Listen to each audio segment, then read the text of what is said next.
Welcome to the Growth Guys Podcast, presented by KinderReeseCoaching.com.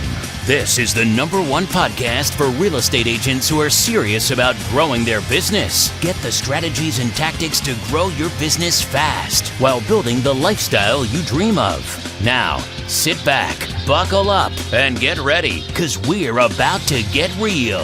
The Growth Guys Podcast starts right now. Hey everybody, it's Jeff Kiani. We're here for another episode of the Growth Guys Podcast. What's going on, John Kitchens? What is happening, Mr. Jeff Kiani? How are you doing, sir?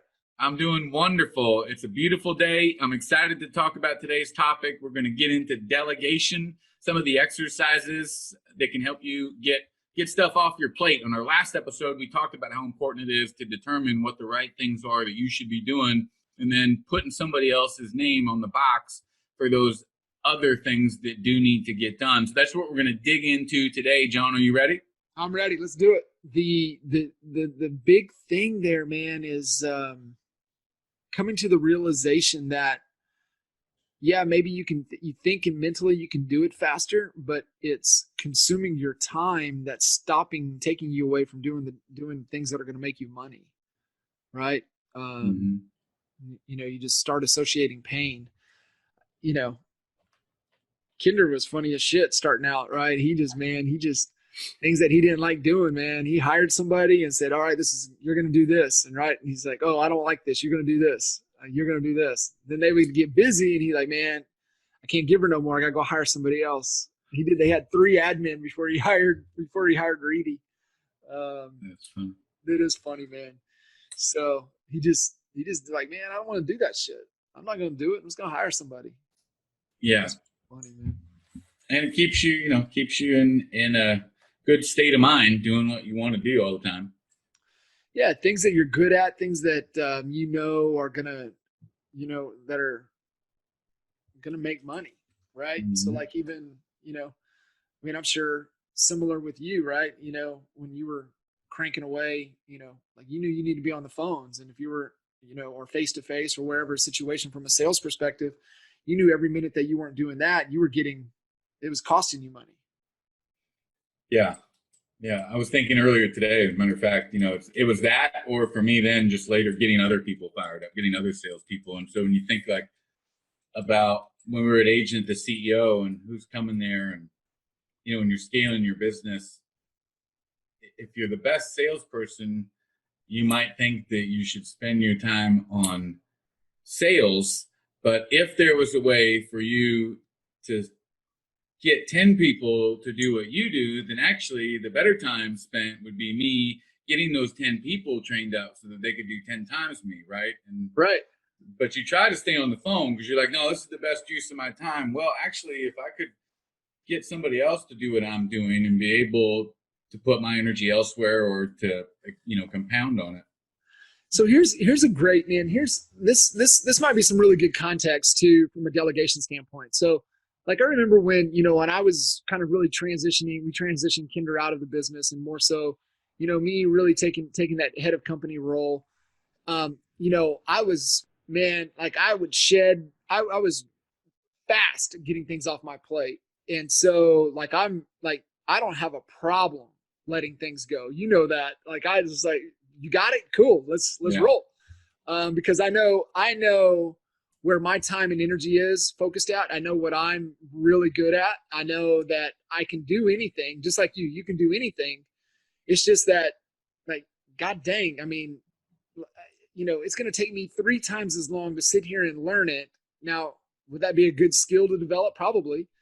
But like, I know, like, you can get through it in like a fraction of the time that I could. And same thing, like even with Holly.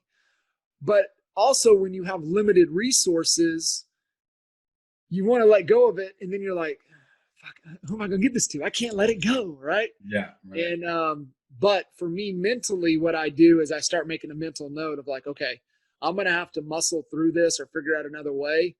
But as soon as I'm going to get this off my plate. So I think it's creating the awareness.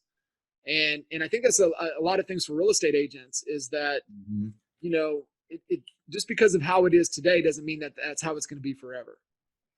So I think, it's like you have a contractor and then you have the people that are actually hammering the nails in and building the frame. Like the contractor, he could do both, right? He Sure. probably knows how to hammer and nail in better than half of those guys. But his expertise is leveraged at a higher level by telling everybody else what to do and making sure that the project comes together on time, coordinating different pieces. And that's kind of what, you have to do in your business. Yeah, I can do that job, but in a better position in regards to the big picture, right? I'm not worried about the results of today as much as I'm worried about the results over the next year. And in order to steer that ship and manage that cruise so that we get somewhere in a year, you got to step back and kind of manage all those different pieces. So, contractors aren't the same as the builder. Right. And another thing, just kind of thinking through here, I can equate when I was in the Lawton office running Lawton and also coaching, I equate me going on listing appointments just like coaching calls, right? So like I would be on a coaching call and you just have to be able to let things go, let your people run with it. And you and I have talked about this, and I don't even know if we've talked about it on on the show but establishing the water line in your business, right? Just like the water line on a boat. Whereas if you know what the water line is, and people have, like what we've talked about, core values, the decision making filters, you delegate things, they understand their roles that they have within the organization, they're going to make decisions because you've given them decision making filters that are the best alignment of the organization. And so if you know the water line for your business, if the boat takes hits, as long as the cannon fire is above the water line, the ship's not going to sink. Now, if you know that water line, but yet you take cannon fire below the water line, yeah, there's a good chance we're going to take on water. The ship could go down. So you have to establish what that water line is. And a great example of this was in our closing department with Tracy. And Tracy was always coming and asking questions on like piddly little things. And Tracy knew the right decision because this is another empowering thing with your people. And it's asking questions and explaining the situation, and then Tracy, what do you think we should do? And she would give the better answer than what I would ever think of giving, right? She knew the right thing to do, but she just needed to feel empowered. So what we did with Tracy is we established a dollar amount that she had free reign to make whatever decision it was to make it happen. And so it was like anything under $500 or $400 or whatever our transaction fees on the buy side were $395, and I think we were $495, $595 on the listing side. And so as long as it was usually below the transaction fee, definitely below 500, if she knew that was the right thing to do and she had to make a decision to get something done, then she had free reign to do it. Because yeah, it might have cost us a couple $100, but that's a shot above the water line, right? It's not a $2,000-$3,000 decision, which could be a shot below, especially when you're working on super thin margins with our price point. And so establishing that, I think that's a really good framework to understand of how to let go, empower your people, asking questions, let them make decisions, because the last thing that you want to do, and man, I got signed up on this daily blog. I look forward to reading it. It's called dailydad.com. And I think Ryan Holiday or somebody, I'm on Ryan's list, and I think he's either a part of it or it's somebody that he knows. Anyways, I got signed up for it, man. I look forward to it, right? Daily dad, just little tidbits.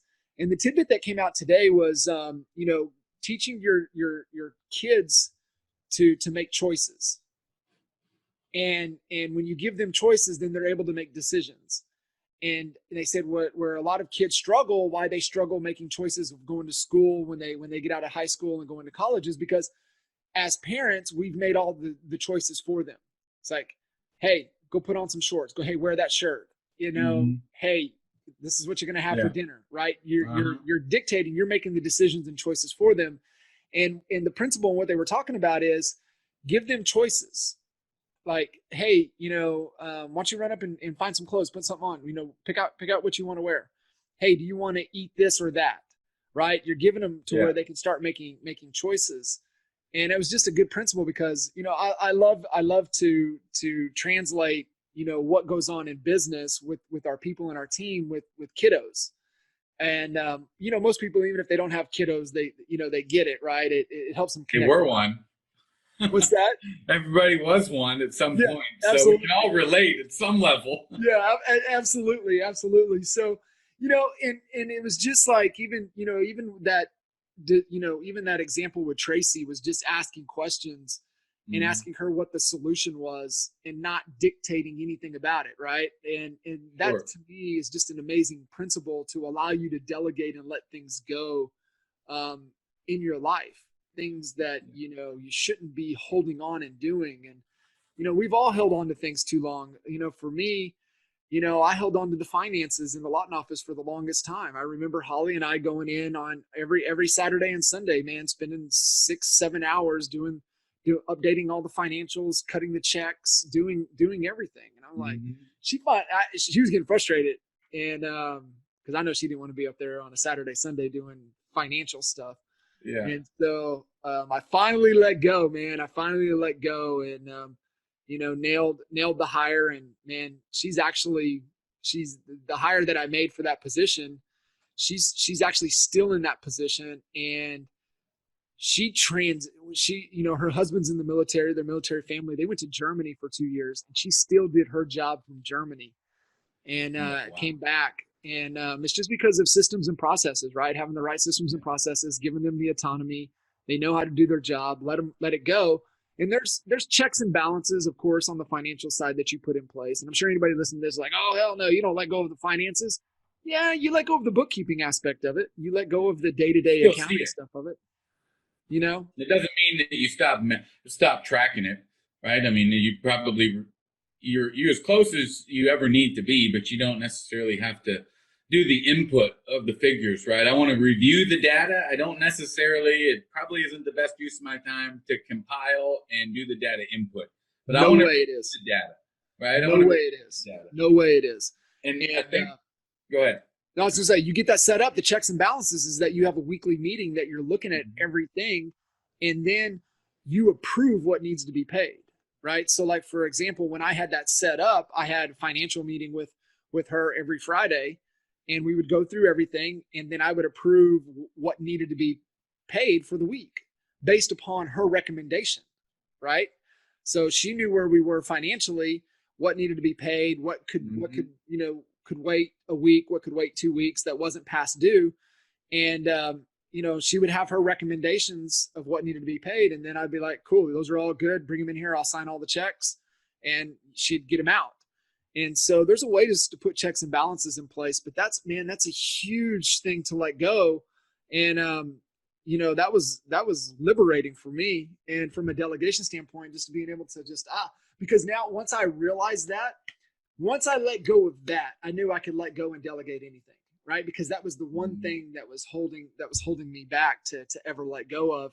And, I had that belief, right? Nobody can do it better than me. Nobody can do it faster.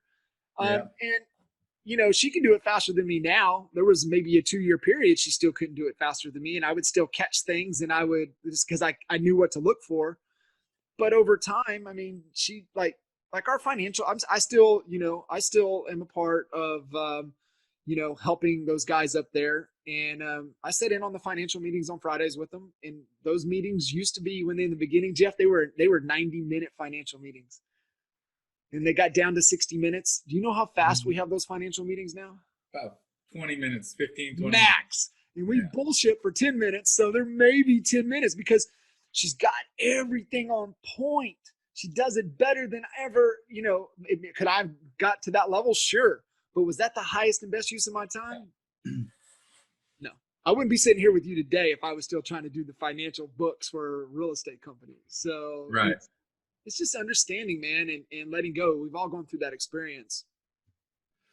I think what holds people back is, I mean, there's a potential for something to get messed up. You know, there's the fear or the risk that somebody doesn't do as good of a job as you, or because something is missed, there's something drastic, you know, that happens or some negative consequence. Yeah. But, you know, you also at the same time, listen, if something would have happened to you, what's the risk that you're exposed to when you're trying to do everything? What if you what if you go this weekend and you're at the lake and you break your leg and you can't show up and do things quite the way that you used to or something? When you're trying to do everything, you really are putting business at risk more than delegating those things out, so that at least if something happened to me, the business can still function. There's no greater risk than pinning it all on you, and God forbid something happens to you, everything collapses. You know, we did a spotlight interview, 2-3 weeks ago with Steve, who had some recent health issues and has taken a little bit of time away from the business compared to what he would normally spend, and it's only because of the systems and the processes and delegating the right responsibilities to the right people that he's able to do that, and the business doesn't suffer anything for it, right? And so as much as we're like, man, I need to do it because I'm the best and it's going to be the best situation if I do it, in the long run, from a systematic standpoint, the consistency and the longevity, if you want it to run for decades, you can't do everything. You know, if you want it to run for a decade, you can't do anything. If you want it to run for more than 3 years, you probably can't do everything. Well, I mean, you have that magical moment planned, and you want to get away and spend time with loved ones or family, and you can't be fully present, right? You miss out on things that are more important than within your business when you try to do it all yourself. And you also become, we become the constraint, right? We become the constraint that is right, stopping the business from moving forward at a higher level when we won't let go and let really shuffle those activities off of your plate. There's a couple really, the question that when working with agents and trying to understand, hey, guys, I get it, right? Jeff, I get it. I know I need to make this hire, but what the hell are they going to do? Right? I get that all the time. And so, we've talked a little bit about understanding, the high leveraged activities in this business, but, really that actual process is just being aware of what it is that you're doing. Right. And it really just takes documenting and going through your day, going through your week, and listing out every dang thing you do throughout the day, throughout the week.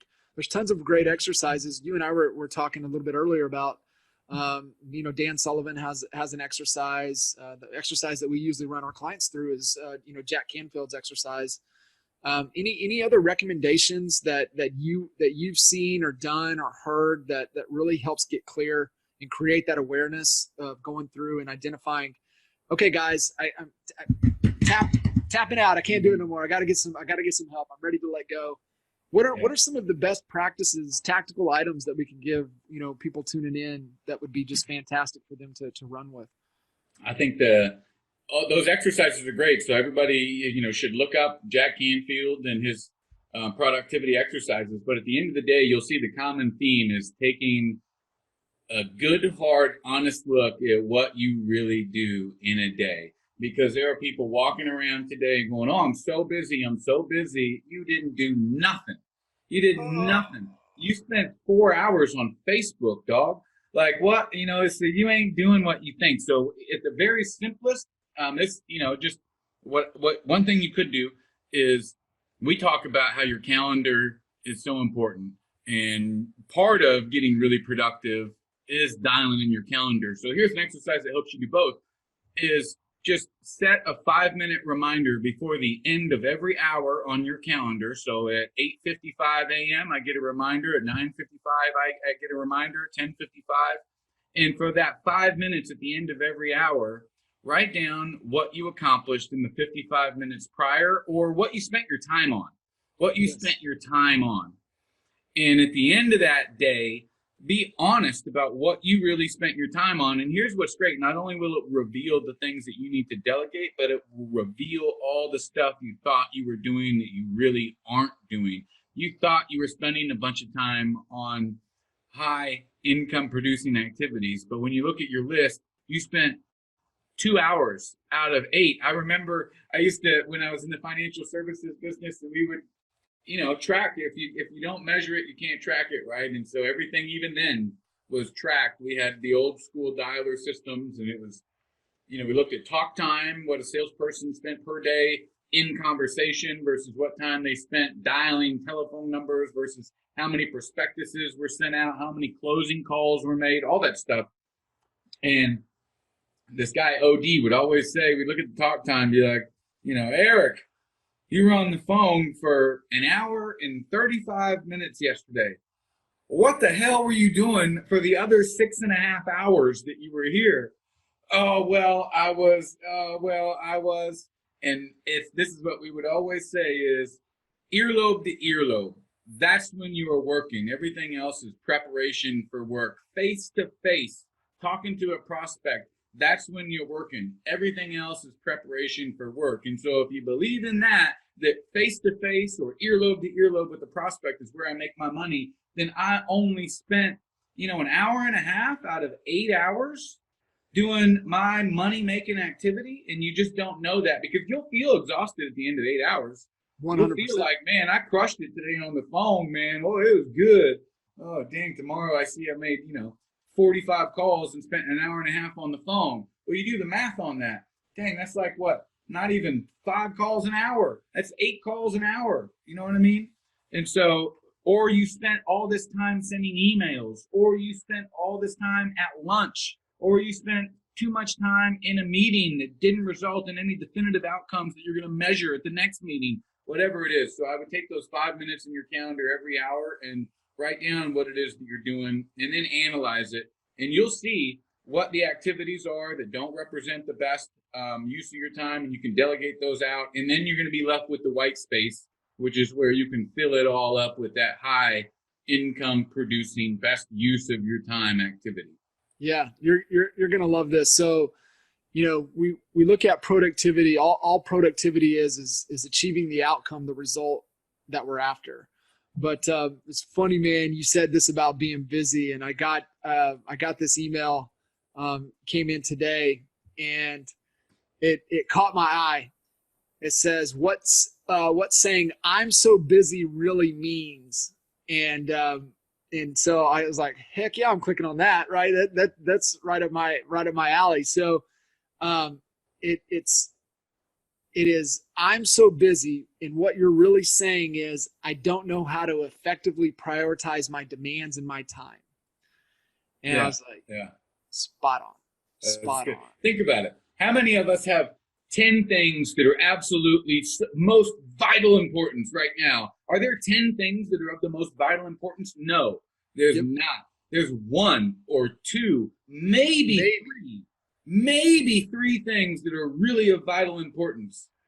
And you're not even devoting, the time that those things probably need. And this those up. Not that there's things that are on your list that need to get done, but that vital importance. Right. So that's a great one. I love that.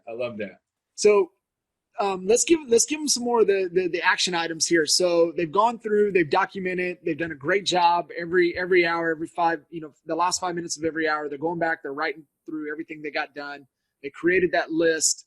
Then what? Then what do they need to be focused on? The next thing I would do is I would create an outline of what the perfect day looks like from a calendar perspective. So now that you have clarity on, so what I'm looking for when I do the calendar exercise is the activities that I should give to somebody else, the activities that nobody should be doing, and the activities that are the best use of my time.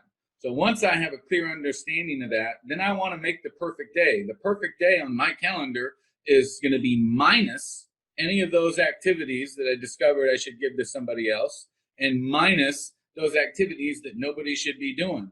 And that's probably going to leave me with a bunch of white space. And so then the next thing I'm going to do is I'm going to expand those activities that I should be doing. If it previously occupied 1 hour on my calendar, then we're going to stretch it to 3 hours. If there's 3 activities that represent the best use of my time, then it's likely that they might occupy 2.5 hours each on my calendar. And things will come up that causes you to have to adjust them in some cases, but you're not going to adjust the activity. You're going to adjust the time that you spend on it.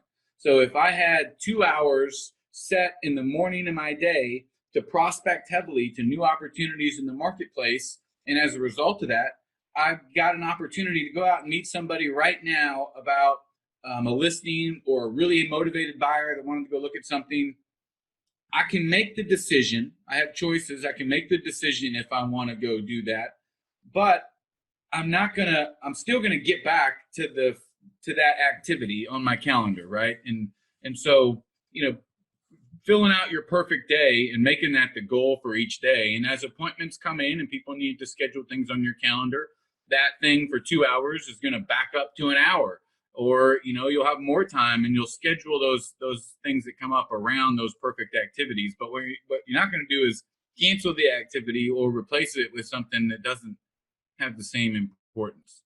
So you took a look at it and you create the perfect day. That's kind of the second part. And then you try to execute at a really high level. Those would be the first 3 steps, I would say. Yeah.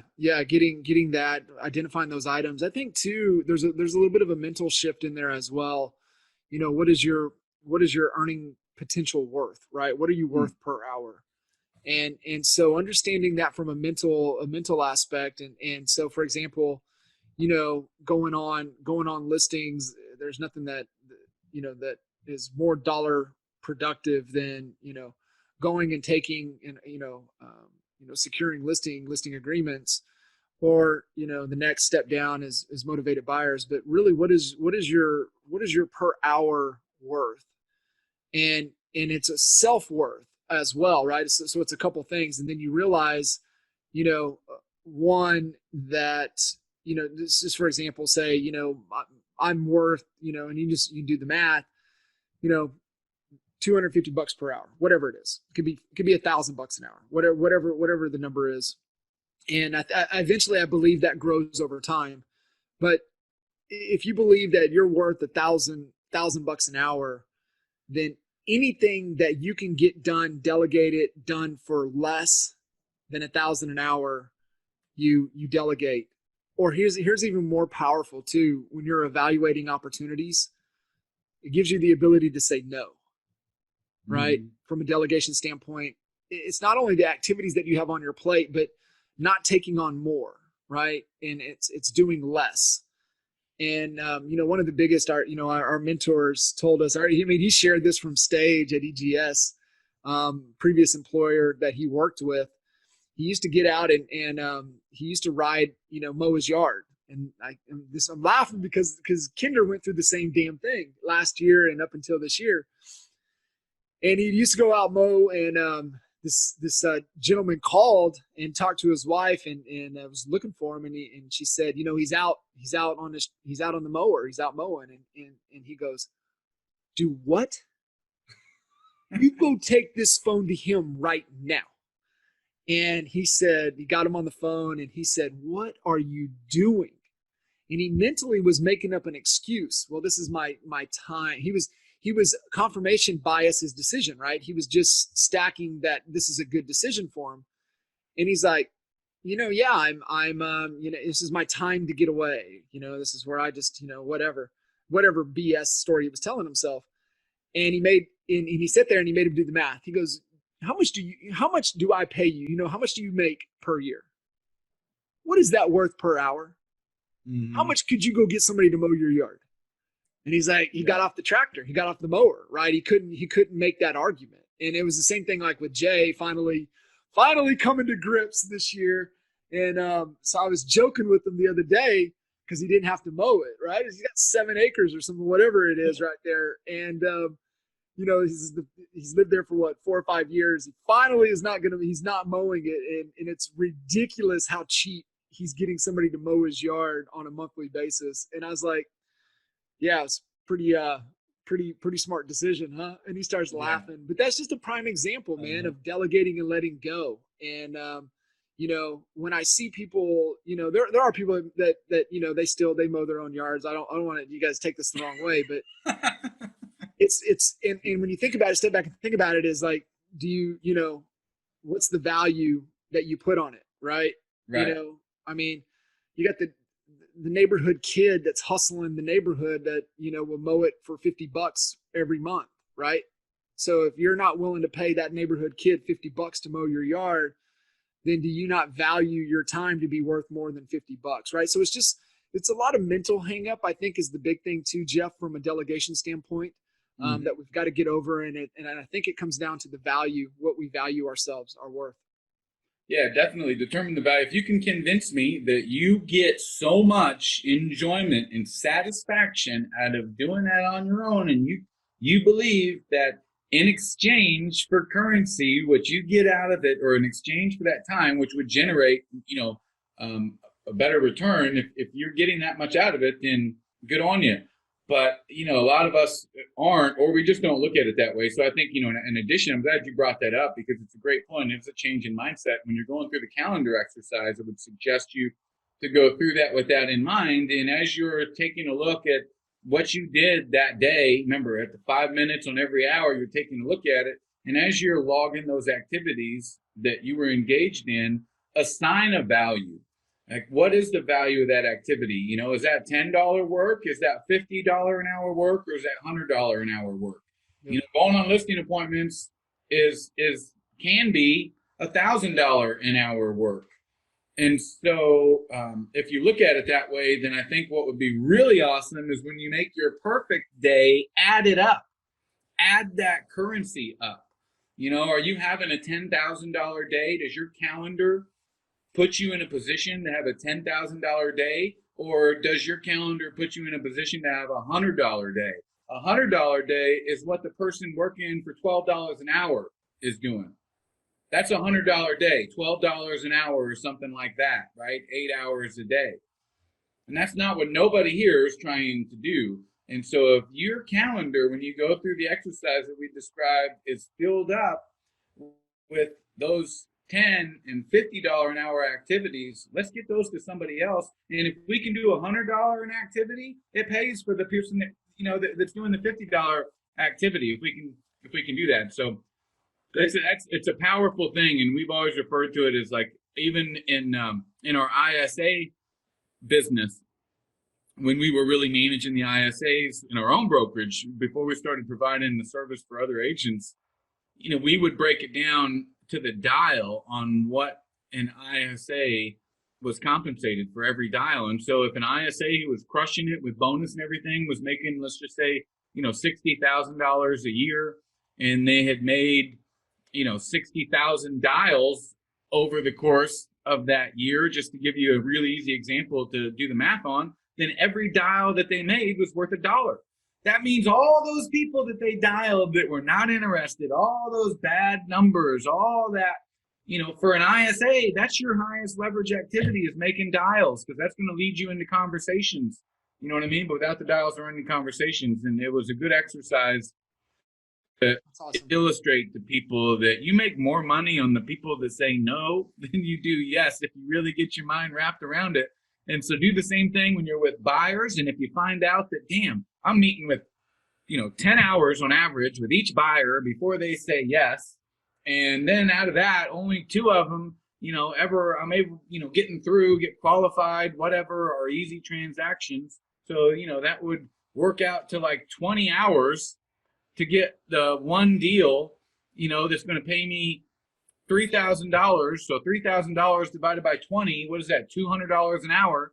Or I could go on this listing appointment, spend 1 hour, make $3,000, not have to spend 20 hours through the process of putting it on the market, getting it sold. Maybe I spend 5 hours, and you can see now all of a sudden you're at 3 times, $900, $700 an hour.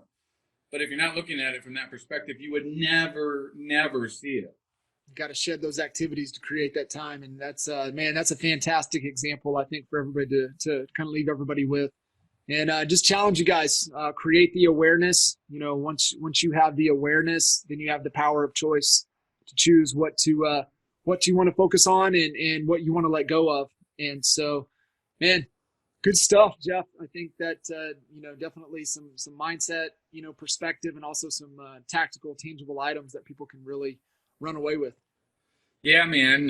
Good one today. And I hope everybody, speaking of delegation, you delegate some stuff out of your hands so you can have a good time. This weekend for us, you guys listening to it later, but just so you know, live, this is July 4th weekend, 2019, as we're recording this. So hopefully everybody has a good weekend, and we will see you next time on the Growth Guys podcast. Look forward to it. Thanks, brother. To find out how to build a 7-figure real estate business in 3 years or less, go to kinderreesecoaching.com.